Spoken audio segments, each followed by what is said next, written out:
Assalamualaikum warahmatullahi wabarakatuh. Salam sejahtera untuk kita semua. Perkenalkan, nama saya Tita. Saya dari program studi PJJ Komunikasi KM 601. Hari ini saya dan rekan saya yang bernama Eli Kustika akan mempresentasikan hasil investigasi sosial dalam mata kuliah Digital Society Communication. Untuk topik yang akan kami angkat adalah toleransi dalam beribadah antar agama dengan studi kasus pembubaran kegiatan retreat pelajar Kristen di Sukabumi pada tanggal 27 Juni 2025. Latar belakang dari peristiwa yang terjadi di Sukabumi pada tanggal 27 Juni 2025 terkait pembubaran retreat yang dilakukan oleh pelajar Kristen yang terjadi tepatnya di Villa Kampung Tangkil, Kecamatan Cidahu, Kabupaten Sukabumi. Hal ini dipicu karena kesalahpahaman yang terjadi antara warga dan juga panitia acara retreat. Sekelompok warga tersebut menganggap bahwa kegiatan tersebut tidak memiliki izin dan juga tidak sesuai dengan norma-norma yang ada. Sisi penanganan masalah, baik itu dari sisi umum dan sisi komunikasi. Yang pertama, dari sisi umum masih adanya intoleransi yang terjadi di masyarakat serta kurangnya pemahaman terhadap keberagaman agama yang ada di Indonesia. Yang selanjutnya dari sisi komunikasi yang terjadi baik itu antar warga, penyelenggara dari berbagai agama masih kurang baik sehingga memunculkan disinformasi. Fakta dan opini yang ada adalah pembubaran kegiatan retreat pelajar di Sukabumi terjadi di Sukabumi pada tanggal 27 Juni 2025. Kemudian terjadinya pengrusakan bangunan yang dilakukan oleh sekelompok warga. Lalu siapa-siapa saja yang terlibat pada peristiwa tersebut? Yang pertama ada sekelompok warga. Sekelompok warga terbukti melakukan pengrusakan pagar, pengerusakan sepeda motor, dan juga menurunkan salib. Yang kedua ada polisi dan pemerintah.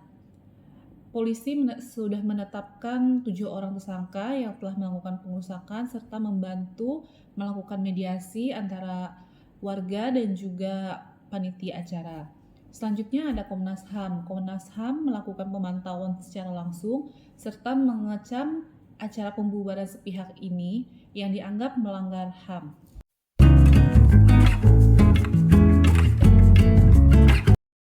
Selanjutnya ada kajian masalah, konflik antar warga dan juga panitia penyelenggara. Terhitung sejak awal tahun 2025, warga setempat sudah mengeluhkan bahwa Villa Tangkil yang dijadikan lokasi kegiatan retreat seringkali digunakan untuk tempat beribadah secara ilegal. Namun, pihak penyelenggara merasa tempat beribadah ini sudah legal dan mendapatkan persetujuan dari sekolah dan juga RT setempat. Teguran yang dilakukan oleh warga kepada pihak penyelenggara tidak kunjung dihiraukan sehingga memicu bentrok yang terjadi pada tanggal 27 Juni 2025. Hal ini menunjukkan bahwa sikap intoleransi sosial dan juga komunikasi yang kurang baik akan sangat mudah menimbulkan konflik. Ada peran dari pemerintah dan juga institusi setempat. Polisi menetapkan 7 tersangka sebagai pengerusakan selama pembubaran kegiatan retreat. Yang kedua ada Komnas HAM yang juga melakukan pemantauan dan hadir secara langsung serta mengecam pembubaran kegiatan retreat yang dianggap melanggar HAM dan memastikan hak beragama setiap warga Indonesia dapat dilaksanakan.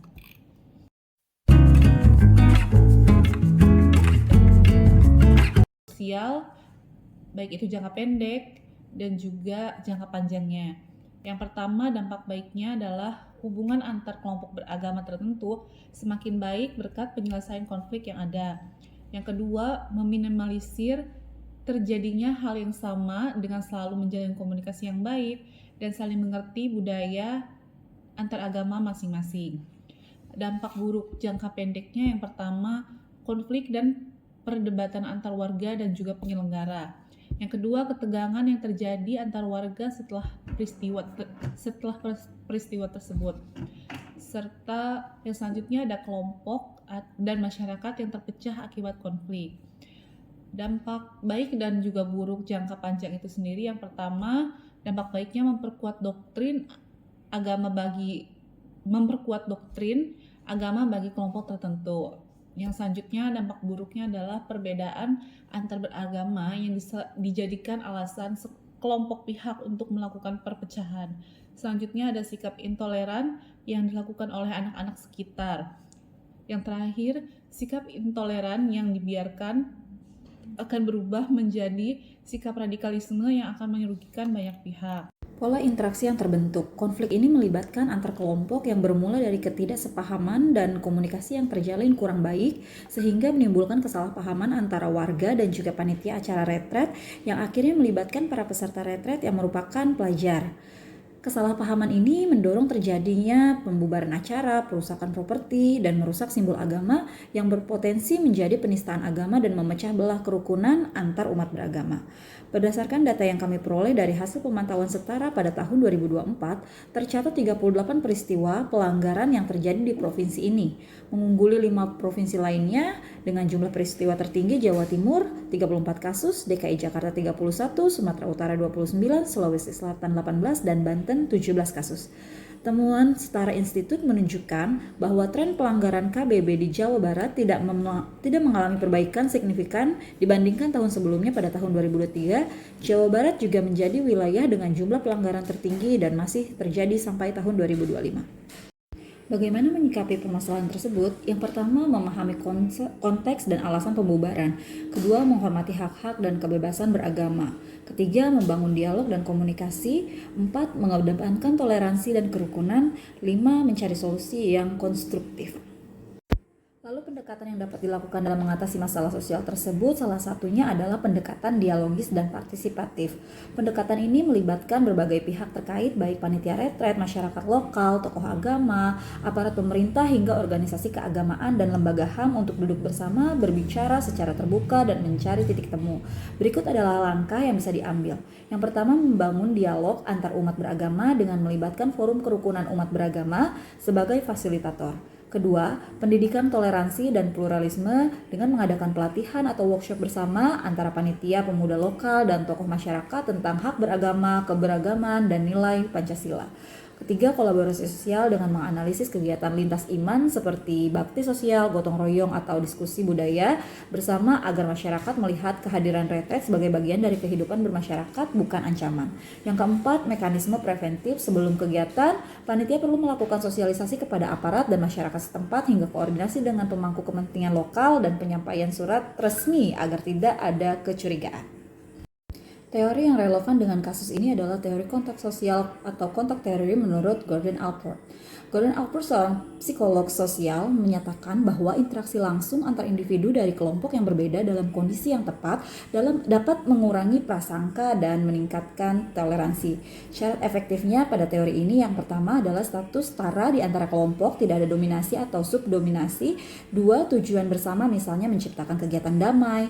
Yang ketiga, kerjasama antar kelompok. 4, dukungan otoritas atau lembaga misalnya aparat dan pemerintah lokal. Dalam konteks yang terjadi di Sukabumi, jika panitia retret berinteraksi secara positif dengan warga lokal, misalnya mengajak kolaborasi dalam logistik atau kegiatan sosial, maka kemungkinan intoleransi dapat menurun. Kegiatan masyarakat mengenal bahwa kegiatan ini bersifat damai, maka kecurigaan dan penolakan bisa berubah menjadi penerimaan. 2 kajian terdahulu yang membahas kasus serupa diantaranya, yang pertama Yence, Arizona pada tahun 2016 dalam jurnal berjudul Kebebasan Beragama dan Masalah Minoritas di Indonesia dalam Jurnal Masyarakat dan Budaya LIPI. Temuan yang ditemukan adalah intoleransi berkembang bukan hanya karena ideologi keagamaan ekstrim, tapi juga karena lemahnya perlindungan hukum terhadap minoritas.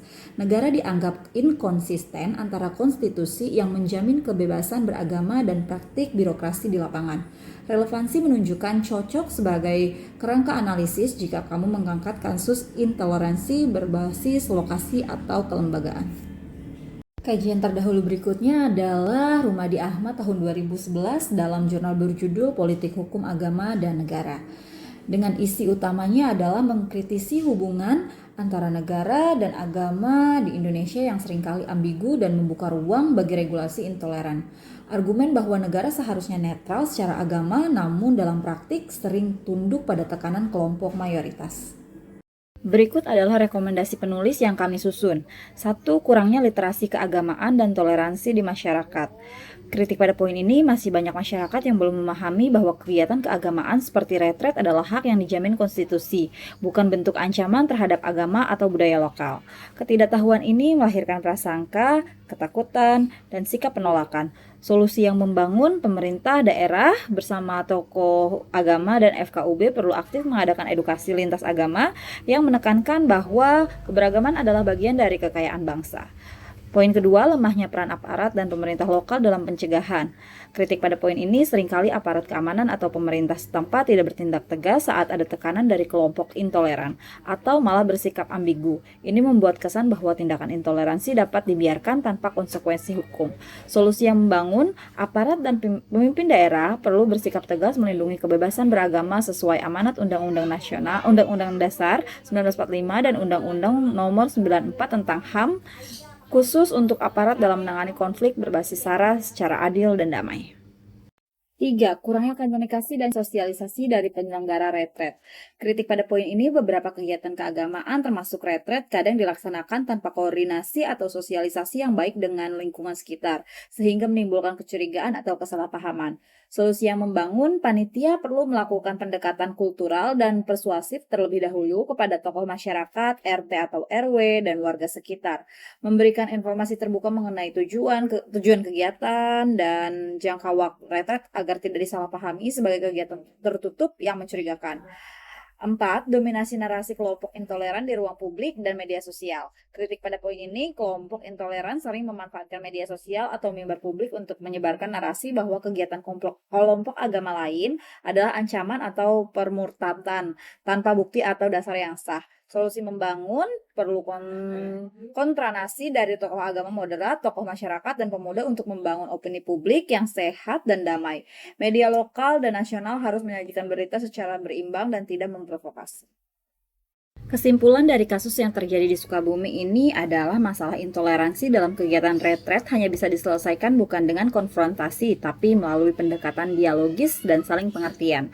Dengan menerapkan teori kontak sosial serta menciptakan ruang interaksi yang positif antara komunitas keagamaan dan masyarakat lokal, retret keagamaan dapat dilaksanakan dengan damai tanpa memicu konflik sosial.